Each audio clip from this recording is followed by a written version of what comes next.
છૂટાછેડાના કરાર ઉપર સહી કરી છે, પ્રેમ કરવાનું બંધ નથી કર્યું, તારી સાથે જ લગ્ન કરીશ, તું મારી સાથે લગ્ન નહીં કરે તો એસિડ ફેંકી દઈશ, એવી ધમકી મળવાનો કિસ્સો પોલીસ તપાસનો વિષય બન્યો છે.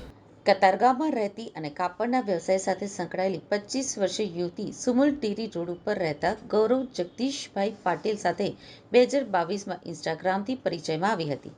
ફ્રેન્ડશિપ બાદ એકબીજાની મુલાકાતમાં પ્રેમમાં પરિણમી હતી અને ડિસેમ્બર 22માં બંનેએ મંદિરમાં લગ્ન કરી કોર્ટ મેરેજ કર્યા હતા. લગ્ન થવા છતાં ગૌરવ આ યુવતીને તેના ઘરે પણ લઈ જતો ન હતો. તપાસ કરતા ગૌરવ પરિણીત હોવાની વાત સામે આવી હતી. બંને વચ્ચે પ્રેમ પ્રાંગર્યો તે અરસામાં જ ગૌરવે બીજી યુવતી સાથે લગ્ન કરી લીધા હોવાની જાણ થઈ હતી.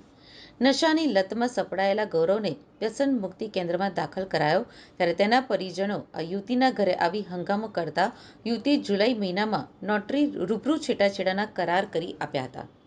આ છૂટાછેડાના 15મા જ દિવસે ગૌરવે યુવતીને તેની સોસાયટીમાં આંતરી હતી અને છૂટાછેડાના કરાર ઉપર સહી કરી છે. પ્રેમ કરવાનું બંધ નથી કર્યું, તારી સાથે જ લગ્ન કરીશ, તું મારી સાથે લગ્ન નહીં કરે તો એસિડ ફેંકી દઈશ, તું મારી સાથે નહીં જાય તો બીજા કોઈની પણ થવા નહીં દઉં.